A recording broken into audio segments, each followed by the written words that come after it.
It's been 6 months. 6 long months of doing end dump driving, which ain't really that hard of a job. Money's decent. There's really nothing I can add to any of this. So, started out with Wells Hauling, which is a local company about 30 miles or so from my house. And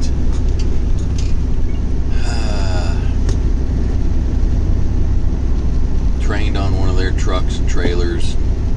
Started driving that. It's an old 16 or 17 Coronado glider. Good truck. Decent truck. Dirty truck. What isn't dirty in this business? So, still going. 2 months later, was it September? I think it was September 21st.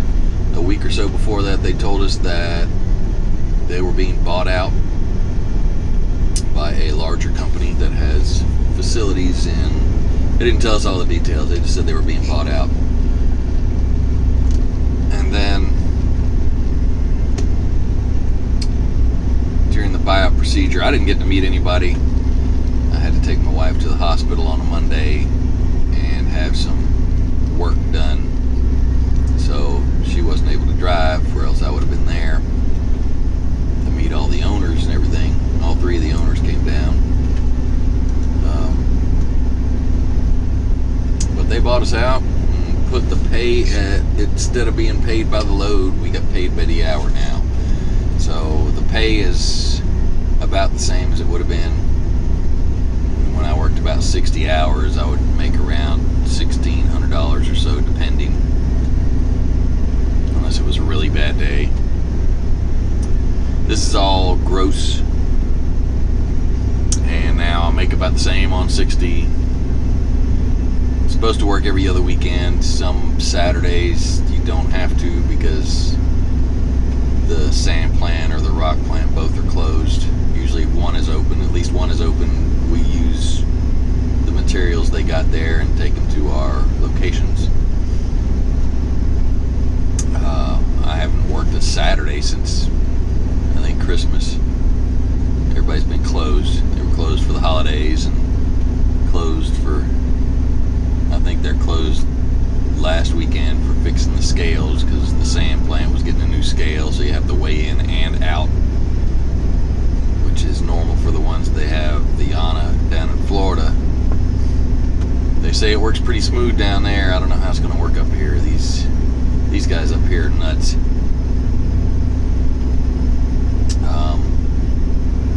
So I'm still making the same amount of money driving. I get work at about 4:30. Drive till about, well, it's not all constant driving. It's stop and go, stop and go. Drive for 30 minutes to an hour, usually, unless I go down to Brunswick and drop the load.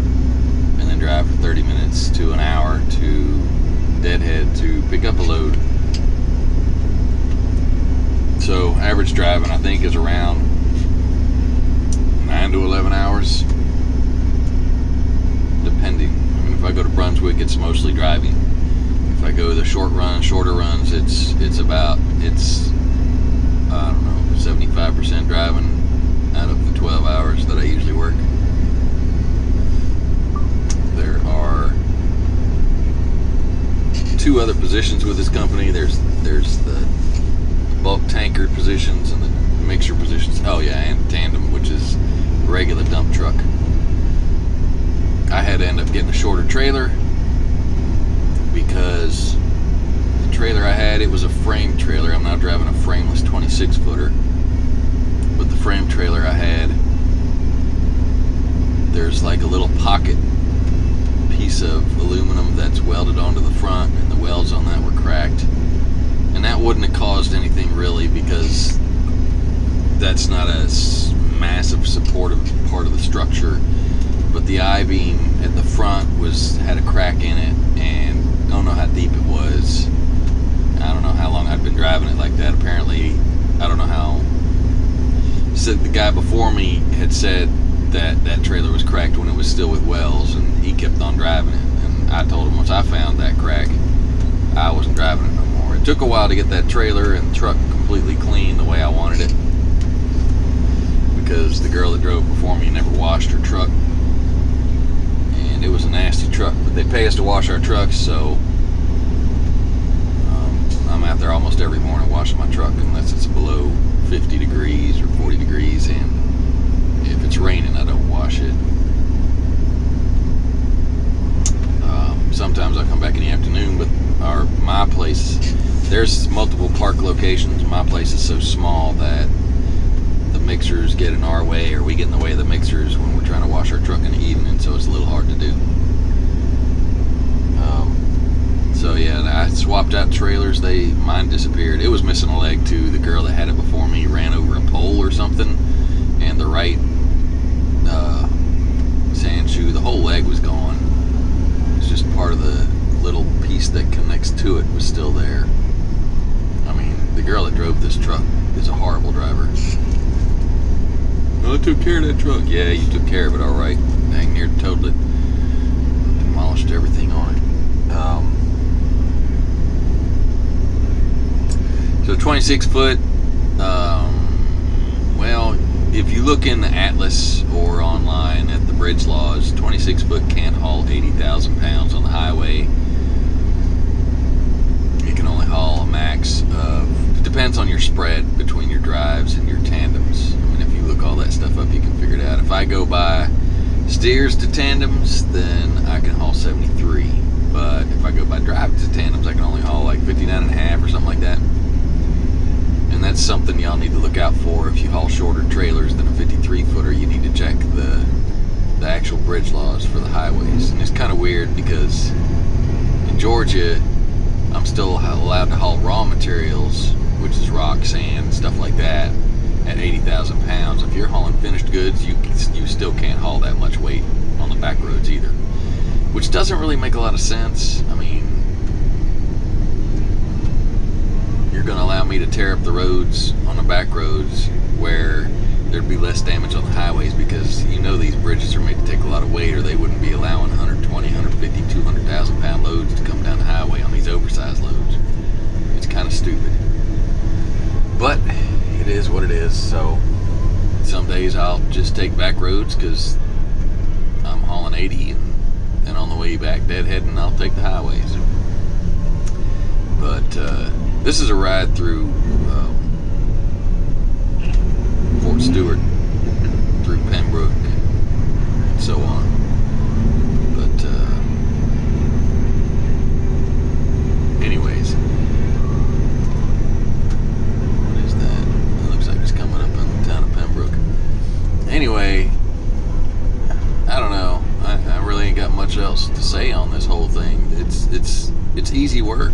You get in, you drive to your pickup, they load you up with sand, you get to your delivery. If you're in a dump truck, you don't even get out of the truck. You just hit buttons and pull levers and dump the load and move on to the next one. Most of these end dumps, you gotta flip 2 switches. You gotta dump the airbags in the back, and then you gotta lower, and then you gotta open the tailgate locks. And the reason you dump the airbags in the back is so when you're lifting the load, your airbags don't blow. Because, I mean, imagine having 80,000, well, not 80,000, but this truck is, what is it, 28,000? This truck is really light.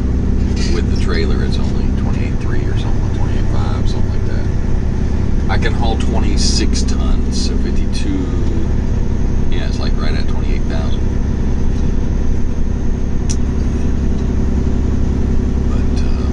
Yeah, I don't know.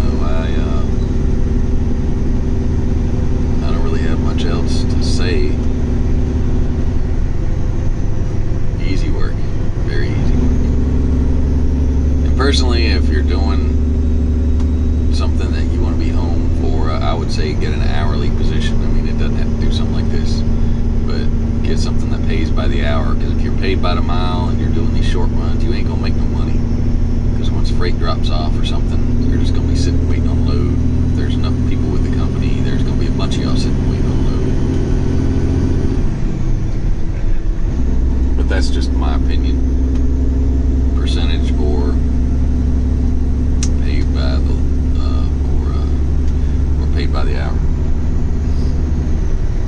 get paid by the mile, but you better be doing regional or long haul or something like that.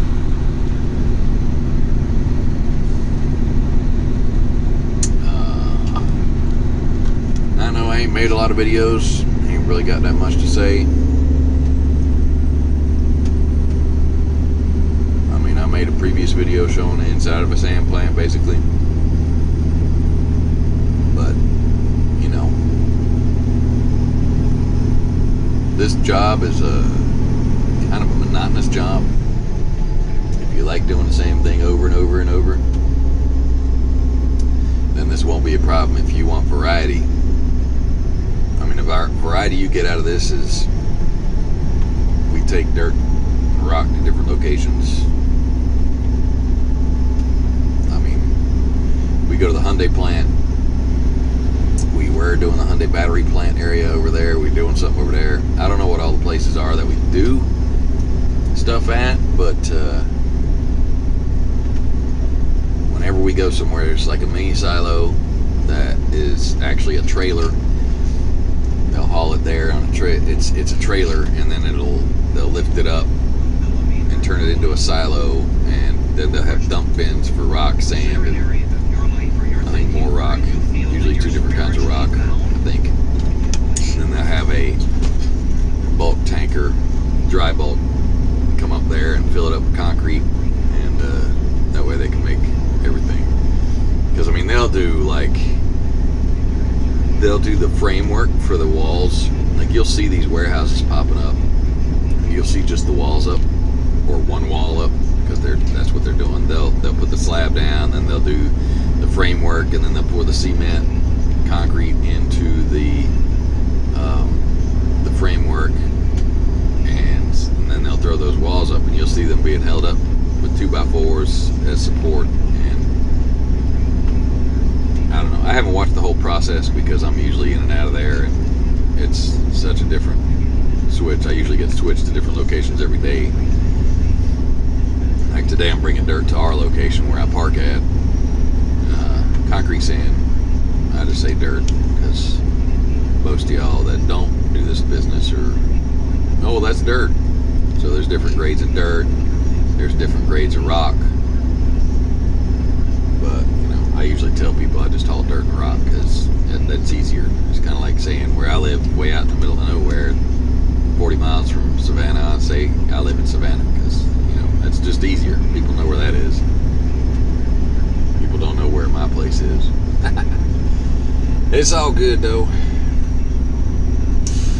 Anyways, I don't know. Easy work. Due for a raise in another 3 months. They say it's supposed to be anywhere from $1 to $2 an hour. And it works for me. I enjoy it. I don't have a lot of stress because where I'm at right now, the traffic isn't that bad in most areas. And where it is bad, it doesn't really... Getting paid by the hour takes so much stress off of you. Trying to get there. I gotta get this load delivered. I gotta get it delivered. And we still have guys around there that are going speeding around everywhere, going 5-10 miles an hour with speed limit. And I understand you want to get where you're going, but why? I mean, you're getting paid by the hour. Why are you driving like an idiot? There's really no point. Really no point. Especially if you're loaded. But I mean, I've had almost every week I've had, you know, you guys know, they pull out in front of you, it doesn't matter. I've had near misses in the last 3 or 4 weeks.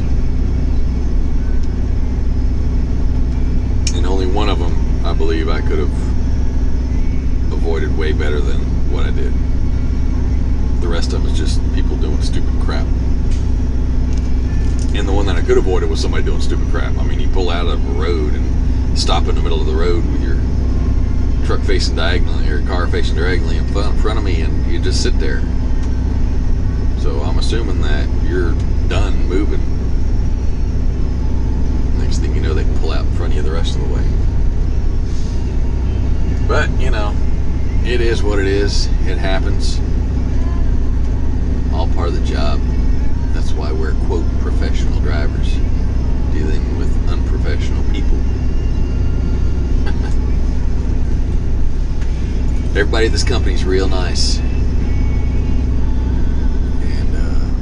I don't have no problems. I mean, there's some people here that were bought out. They bought out a lot of companies. I went on their webpage the other day and they showed acquisitions.